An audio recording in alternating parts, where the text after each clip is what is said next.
Today we are going to talk about integrating OpenDaylight with Kubernetes. So probably I'll steer my talk based on the audience's container understanding. So how many of you are familiar with containers or you have worked with containers? Okay. So I'll probably need your help if there are tough questions towards me. Okay. Thanks for that. What is container? Sure. So I have a slide for that. Okay. So with that, let me get into the topic. So the agenda for today is going to be this. I'm just going to touch upon microservice, the use case for microservice. That's the context in which I'm talking or my talk is about. An introduction to Kubernetes, the proposed architecture, and we have a small demo followed by Q&A.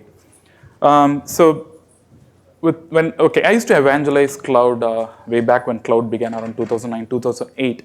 And then when I evangelized, the biggest problem for me was to make people think that the resources are unlimited, be it compute, network, or storage, right?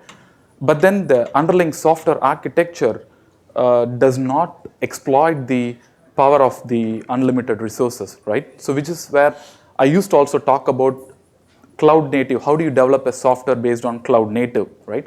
So during that period, there was no containers, and it was different hardware architecture that used to enable cloud nativeness, right? When containers came in, I was so excited because it enables the users or the developers to exploit the true power of cloud, right? So what is microservice, right?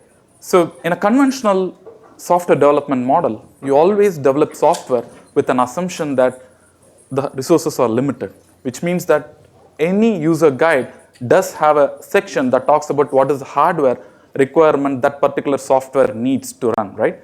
And the first technical call you get, you would essentially ask that question, which means that for probably more than 4 decades, we have been tuned to think on those lines, right? Here you have the new architecture, which is called Microservice Architecture. It is not new, but it was there before.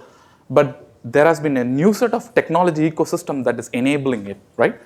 So let's take an application, right? So let's assume that you're deploying in your customer environment and the customer uses, say, 60% of your application, right?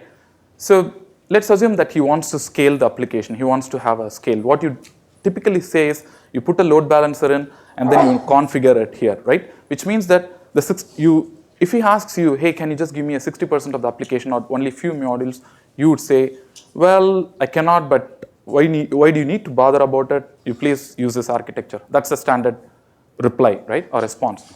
But with microservice architecture, what happens is microservice architecture is essentially meant to make a monolithic into more smaller components so that it enables you to scale. It enables for faster upgrades, right? So the essence of it is it's a bit of an architectural pattern which you need to think about, which means that you need to spend a bit of extra time when you develop an application to see how can I fit into the microservice architecture, right? So which means now how does it look like? Let's assume there are 10 modules. Those 10 modules are going to be like 10 independent containers or independent units that essentially would talk with each other via some high-speed mechanism or various mechanism, right? In fact, during the VPP demo, Keith Burns was showing that the VPP can use the shared memory between 2 containers. I'm just telling you how it can be done, right? So now what happens is, so which means that you do have a shift in paradigm and you also have, or you can also model it in a way that you can probably put a master controller and then the master controller can essentially know the logic and then it can scale based on the needs. What is meant by scale is, let's assume, going back to our example out of the 10 modules, if you want to have 5 modules be scaled for a specific requirement, you can do so, right? So this is the essence in which the cloud native architecture evolved, and then Docker was the first one to enable it, right? So just let me pause for a second and take you to the container world. Containers is not a new technology. It started way back in 1970s, and in fact, Solar is enabled via the zones. But what Docker did was Docker enabled the capability of carrying those images, right? Which means that you can create an image of a Docker and take it in a USB, or you can have your like a catalog system wherein you can put a Docker image, pull it, updated, so on and so forth, right? This is an important factor, right? And the second thing is the application architecture has evolved, or the build system has evolved, wherein until now you have the tar file as your output, or some exe or some binary that comes in, right? Now you can also have containers to be your destination image file, which means that upgrades becomes easy. Now, if you are architecting your microservice architecture in a good way, which means that you can seamlessly pull the older or the components or the Docker that needs upgrade and then push the new one without impacting the whole architecture, which means that the upgrade is enabled, right? So these are some of the things that basically fastens the adoption of containers. And what happens is, so even in the telco world, the movement from that of monolithic, or when the network functions which are PNF are moving towards VNF, the developers or the companies, they have two options. One is, do you just want to virtualize it? Or let's assume you are planning to virtualize. Do you want to have a VM or do you want to have a container, right? So with containers, you can basically, what happens is, as I said, all advantages comes in. So we operate, I'm from Ericsson, and then we basically have a platform that essentially acts as the NFV infrastructure, right? So before getting it, let me probably go through some of the slides so that I'm not lagging behind. So this is basically just whatever I was talking about. In a case of a monolithic architecture, you have the UI, business logic, and data access layer. This is a typical enterprise application. In case of a microservice architecture, you do see that a bunch of microservices, they all parallelly talk to the database, right? This is one other model, right? So as I said at the beginning, a microservice architecture is nothing but it's a pattern that helps break down monolithic into smaller independent pieces, enables the exploiting the real power of elasticity or cloud, enables scaling and high availability of these models at a granular level. Then application containers help you enable microservices and host these modules, right? And who enables it? It's the containers, right? So what is a container? So for people who are new to containers, containers are nothing but, it's again a virtualization methodology. The difference between VM and containers is that in case of VM, you have the host OS, then you have the guest OSs, right? Which means that, let's assume that you have 10 versions of your applications or 10 applications that are running, you would essentially need to host them in various operating system.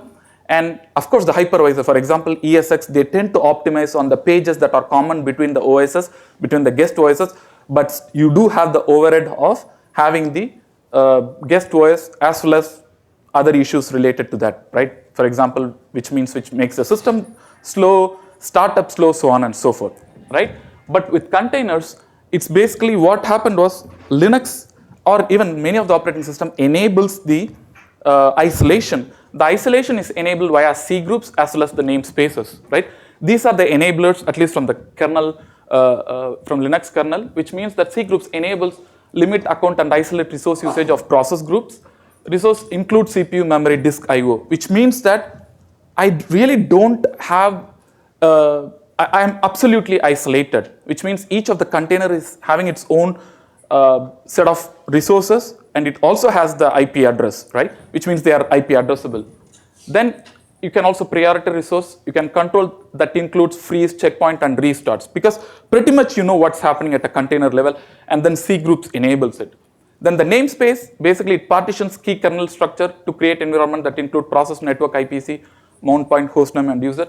Both of them together provides the facility of containers, and this enables microservices. Moving on to the next slide, what I was talking about. So this is an HC NFV architecture, right? So you would all be familiar with that, right? So as I was mentioning to you before, we operate, or the team in which I work on, we operate on providing the VNF infrastructure, which means today what we have is, we have OpenStack, we have OpenDaylight, and we have the OVS. We bundle all of them together in our highly optimized solution, and we sell it, right? So now, here is the situation, right? So we need to be prepared to host any VNF, right? Which means that when the customers or when the customers are going to host any vendor's VNF, we cannot say, no, I support VMs. Let's assume that a company, or there are many companies who has the virtual network functions that are already containerized, right? So if we need to support it, you do need the VNF or the NFVi architecture needs to support the containers along with other ecosystem. So that's the essence in which my topic is aimed at. So just to talk about, so NFVi platform provides infrastructure for VNF. NFVi needs to host VNF from different vendors. VNF would come in different flavors, as I said. It is key that NFVi supports containers and manages the container ecosystem, right? So now we spoke about containers, right? So which means, let's assume that you visualize yourself in a world wherein all the applications are containerized, right? So you do need an orchestrator, right? So there are many orchestrators available in the market, but by and large, Kubernetes is winning the war. It is in a way becoming the de facto standard for container management, and that's the reason we are looking to integrate Kubernetes with OpenDaylight, right? So what does it mean, right? So these are some of the popular ones. Kubernetes from Google. Of course, now CoreOS is basically getting a hardened version of Kubernetes, and there is also a Linux Foundation project called Cloud Native Compute Platform CNCF. Then you have Mesos from Mesosphere, Nomad from HashiCorp, Docker Swarm from Docker, Cloud Foundry from Pivotal, OpenShift from Red Hat. So these are some of the popular ones. So there was a survey that was done by the OpenStack Foundation, and it was published during the last OpenStack Summit. So this is the end result, right? So the end result is you clearly see that there is a 27% of production environment Kubernetes enjoys. Of course, the dev and QA, which means the development and QA, they have 8%, and then 7% of people are doing a market share of, a proof of concept for this. So which means that you do see that the people are adopting it in much more faster way than you would expect. And then the current trend is basically monolithic. From monolithic, you go to microservice, and for microservice, you would use either Docker or Rocket, and you need to have a management platform, and that is where Kubernetes comes into picture, right? Now, I was telling you to visualize your data center where you are hosting the applications, which means now what happens is you have each application being made up of multiple containers, right? So are you with me? So which means each of the application becomes like n containers depending upon how they are architected. And now you do need someone to manage it, right? So Kubernetes is the one. It's the cluster manager, and it helps realize the microservice architecture. How OpenStack to VM is Kubernetes is to containers. So now what happens to Kubernetes? Or Kubernetes was born out of Google based on their internal usage. What it does is it has an entity called pod. Okay, a pod is nothing but it is a representation of an application, right? So which means that what you do is you basically create a pod for each of your application, and Kubernetes has native support, which essentially makes it look at the health of the pod. If a pod goes down, it can automatically instantiate a pod within few seconds, I would say, depending upon the complexity, of course, which means that the high availability comes, it is inbuilt, right?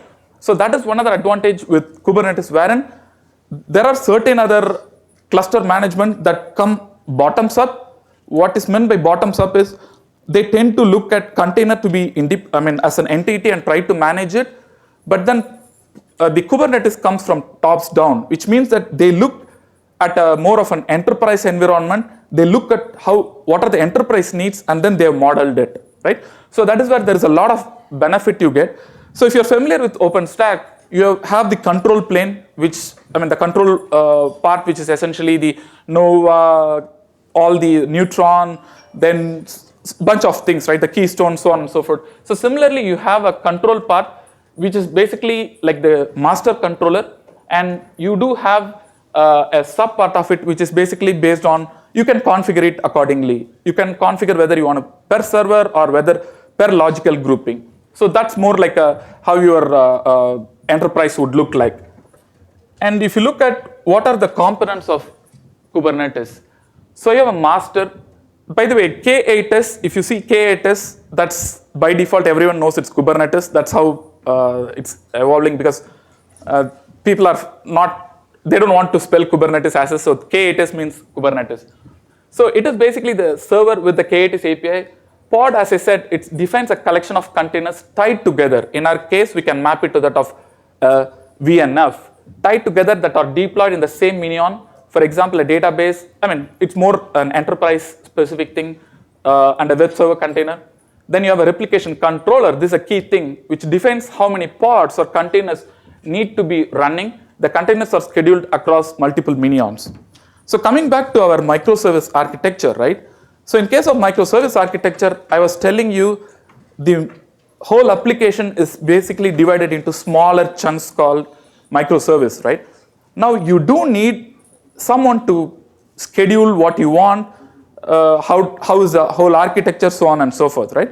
So which means that you can also tie your application design with that of the Kubernetes. What it means is you can basically say, hey, on a particular period of time, I expect that there would be increase in requests to this particular service. Can you scale it up, right? I want n instances of this to be scaled up, right? So which means that you do need infrastructure piece that would essentially provide that. So you have the scheduler. So invariably, the cluster manager, whatever I shown you, they are all meant to be scheduling this container, started and shut down whenever it is needed, right? And also by design, these containers are meant to be processed, right? You might have heard of a new industry term called Lambda computing or serverless computing. Are you familiar with Lambda computing or serverless computing? There is a new concept called, instead of buying an AWS instance, I can basically use their own like a Lambda service, which means I get paid based on the number of calls I make or various systems. So those type of services are pretty much available. Then, so a service is nothing but a definition that allows discovery of service ports, so on and so forth. So this is another entity wherein you can also have a service discovery, which discovers what are the services that are running in the enterprise, so that you can query it and then instantiate it, right? And then there is a CLI, which is kubeconfig, which provides you CLI interface to that of Kubernetes. So getting on to the topic, what do we do? So we wanted, as I was mentioning at the beginning, we wanted to basically support Kubernetes, right? And when I say we, I meant the OpenDaylight, or particularly the product in which we are working, we wanted to have container support. So if you look at the deployment model, these are some of the deployment models you can visualize. You can just have a pure VM environment, which is the conventional model where you can manage with OpenStack.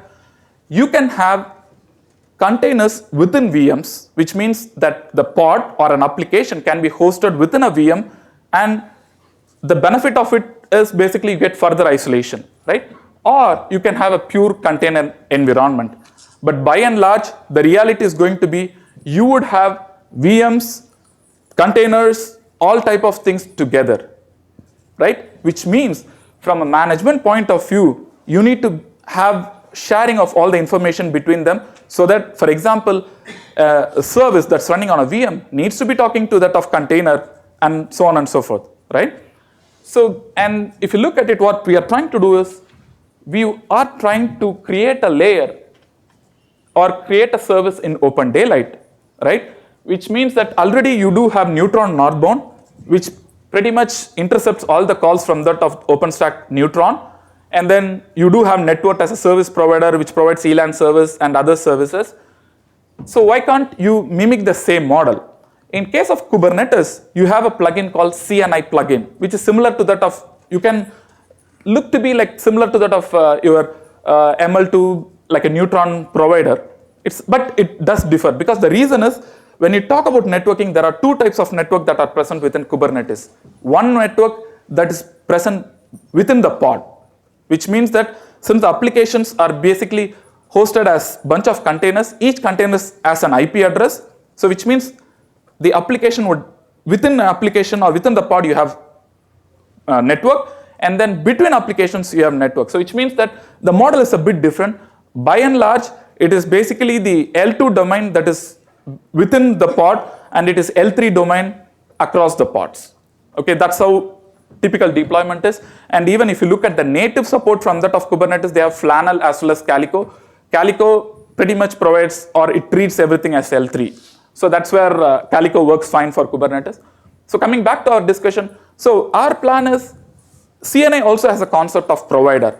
Our plan is basically develop a provider for OpenDaylight so that CNI would essentially invoke this provider, the OpenDaylight provider, and you do have access to bunch of projects which you are all aware that is available in OpenDaylight. So that's the essence in which we are basically proposing this architecture. There are a lot of challenges. The first challenge is the namespace, right? The network namespace, right? When I say namespace, Kubernetes or even the pods, they have their own network namespace. OpenStack, they have their own namespace. How are we going to ensure that each one of knows each other, right? So for now, what we have done is we have done a hack to basically inform the Kubernetes that this is how, or this is the OpenStack namespace, and to OpenStack, this is the Kubernetes namespace. But there is a project in OpenStack which is called Kuryr, which basically enables to, basically what it does is it's an OpenStack project. It exposes the container namespace. So it's still working. So once that is available, we do see a lot of issues being addressed. That's one big issue what we see. And one other thing what I want to do is I also want to tell you containers and OpenStack, what is the story. There are a bunch of projects in OpenStack. One is Magnum, which is basically it's API to manage multi-tenant containers. It supports Swarm, Kubernetes, and Mesos. The other one is Cola. What it does is it basically helps you to run your OpenStack control services within a container, right? If you see, by and large, the biggest problem of OpenStack deployment is deploying and configuring and running it. But Cola is meant to solve it so that you can start pretty easily. Murano is basically, it may not be relevant, but it's just a catalog of continuous applications. And the last one is Kuryr, which basically bridges neutron networking model to containers. So when you say OpenStack control services, you mean like neutron or what? Those right, so yeah. The control service. Rather than having to run a VM or absolutely. Yeah. It's all containers, which means when you start it, you have everything available. Yeah. So when you see Kuryr come out and complete working, do you see all the networking going through? I don't think so. No, it's still work in progress, and I do see. I believe when we start our project, we also need to see if we can contribute to Kuryr, because Kuryr, it started with support to Docker's lib network, but they just started. I can share you GitHub. It's yeah. Yeah, on Kuryr, if you stick to neutron automatic port creation, then how would you decouple the port creation, which is a feature of the Kubernetes? Okay. And then Kuryr. Okay. So if you have to visualize, right? So that's a good question. So if you have to visualize, typically in case of OpenStack world, how it happens is you create a network, right? Then you create a subnet. Then you associate a port to that, and then you attach a VM to it. So this is a typical flow, right? So in case of the container world, it differs from. Okay, I didn't want to basically go off track, but still I will open up the topic. So if you look at the container, so that's where in the slide I mentioned as container runtime. I did not talk about Docker, or I did not talk about Rocket, right? So when I say container runtime, there are two versions that are available. One is Docker, another one is Rocket. So Docker has their own network thing, which is called lib network, which in a way follows a sandbox model, which is similar to that of, I wouldn't say similar to OpenStack. I can draw some parallels between both of them. And Rocket is having their own called CNI. Okay, they have a different model. Both have pros and cons, right? So the thing is, the life cycle of those network would essentially lie with that of those network providers, right? Kuryr basically does the translation or namespace sharing between these two entities, right? Which means the most important thing, as I say, the network namespace information that has to be shared. So Kuryr basically begins to do that, but we need to see what would be the longer charter for Kuryr. So I hope that answers your question. It's the life cycle of the network or the life cycle is pretty much managed by those adapters or the network providers. Yeah. So with that, if you don't have any questions, we will probably go to the demo. So we do have a live demo here as well as in our demo booth. So what we have done is, I'll probably introduce Faseela. You want to explain?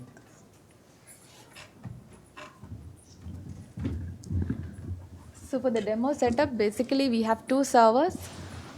We have Openstack control node running on one server and Kubernetes control node running on the second one.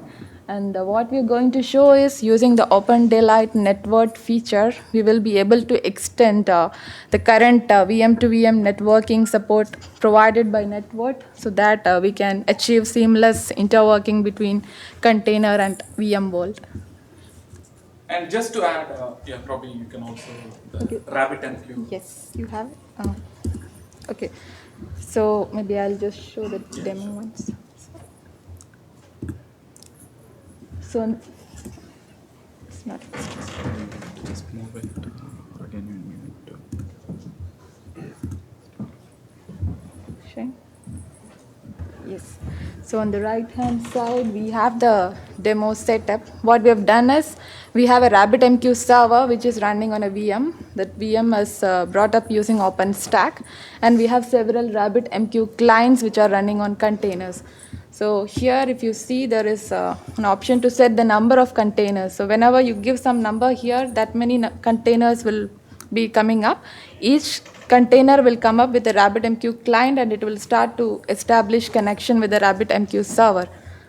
So if I give some set number of containers 10,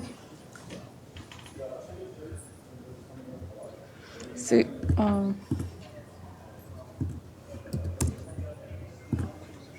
okay, so towards the right hand side, you are seeing there are some containers coming up. See, it has, so it shows number of hosts 10. That means 10 containers have come up and it's able to establish connection with the RabbitMQ server, which is a VM application. So basically we have like one VM application, which is a RabbitMQ server, and then several containers, which are RabbitMQ clients. And we are trying to show that we are able to establish the communication between both of these things using the OpenDaylight. Yeah, so this is a live demo. It has three components: the Kubernetes, of course, then OpenStack, then the OpenDaylight controller, and then it uses the network project of OpenDaylight controller. So the major, we have a proof of concept. And, okay, so the major advantage is without any code change in the network VPN service feature, we have reused the existing APIs and just added a CNI plugin on the Kubernetes side. So it just works as is without any modifications on OpenDaylight. And then what we are planning to do is we are planning to propose a new project in Carbon release of OpenDaylight. So the idea is to further productize it so that you do have support for Kubernetes. So in the previous diagram, you have in the architecture, you have the VM and the Kubernetes pods in the same kind of management kind of a diagram. But Kubernetes managed pod doesn't manage VMs. True. So there is a clear demarcation between OpenStack and Kubernetes. So what happens is, if you look at, there will be like orchestrator. It might be OpenO or ecom type of orchestrator that would sit above it. So they would essentially call the respective calls to that of OpenStack and Kubernetes, and the call flow comes down to OpenDaylight, right? So which means that what happens is you are not basically worried about the current issues, which means that how do I manage OpenStack and Kubernetes, right? The management lies with that of the orchestrator. That's on the northbound. On the southbound, you do need to have a mediation layer, right? So the mediation layer is basically the OpenDaylight or the new project proposal that would essentially help you shield that difference between this. That's the intent. But then definitely the project scope is not to manage VM or trying to OpenStack manage containers. Not that. It's basically just to manage the network part. So in the Kuryr, how would you link the neutron and the port creation between the two? So that's a good question. Actually, what happens is Kuryr provides a bunch of APIs. So we would need to tie up with that APIs, which means at a startup, we would essentially call the Kuryr calls, get that information, and feed it onto the respective So module. the ports, excuse me, the ports are the neutron ports or the Kubernetes ports? So here what happens is, if you look at it right, so the Kubernetes would essentially call Kuryr, and then it would essentially use Neutron to further talk to OpenDaylight. Oh, that's, Or you can also have the direct path in case if it's a pure Kubernetes environment alone. and that's you bypass neutron. Yeah, altogether. you Neutron, and then this is the CNI path. Okay. So Kuryr kind of already takes care of converting Kubernetes to Neutron. Absolutely. So if you support Neutron, you don't need to do anything. Anything if you else have to do Kuryr. that. If you don't have Kuryr, then you need to come from Kubernetes. Kubernetes. In terms of performance, Okay, so performance. We are It's a good saying question. Get the feature working phase. okay. So we're open for questions. Okay. Yeah, we have a demo also, so if you want further details, please come by, see our demo, and then you can. Even we have the demo theater at 2. Design room session for this? Unfortunately, I don't have, but we are planning to ask Phil if he can accommodate it. So one conference we can have. Yeah, accommodate. When are you doing and also project? So Carbon, probably next week.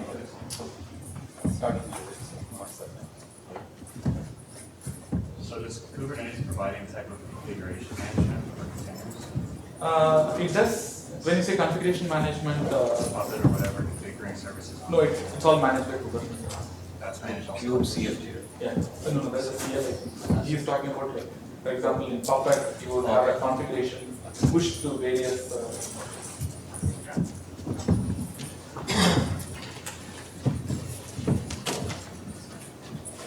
So in your demo, you showed that you create several containers. Have you guys did anything about like cleaning those networks? For example, you scale close down or anything wrong? Anything about like auto-scaling or further? We have scaled up to So, 200 containers. Yeah, we have the demo basically up to 150 we have gone. So, but the thing is, so that would specifically, so for sure Kubernetes can manage industry scale. The network. Industry scale. The network is a good question. It's going to be a challenge for the various ODL modules to meet the requirements. And also one other problem is, for example, OpenStack, when you talk about network, the VM creation takes its own time. But the container creation is few milliseconds, which means that you need to be catching up with that of the containers, and then you need to do a bit of. So what, okay, when you create those containers, you might run out of resources. And then in the VM environment, you create a VM migration for a scale out, scale up. What should you do with the containers? So containers, inbuilt you have a migration, which means that you can basically, it's not a migration, the way it gets replicated is quite fast. So the state information is managed internally, and then Kubernetes creates a snapshot of it, and it just, for example, when you want to migrate from server 1 to server 2, it just migrates like a machine. Where is the affinity data? So the affinity data is managed by Kubernetes. Oh, not the orchestration. No. The orchestration doesn't, it's a Kubernetes responsibility to manage.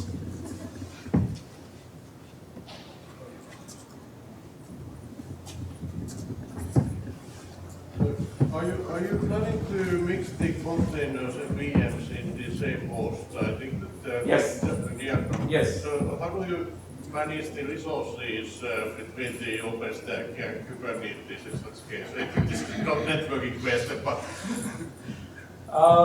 Good question. I have not, and that's a good question. I have not thought about that. Probably it's a good point. Yeah. But for sure, containers take less resources. Than yeah, I understand, but still somebody needs to be tasked with Yes. these things. Yes. Yeah, the performance monitoring applications of OpenStack Yes. Ceilometer. We work with No, they have their own. No, it doesn't.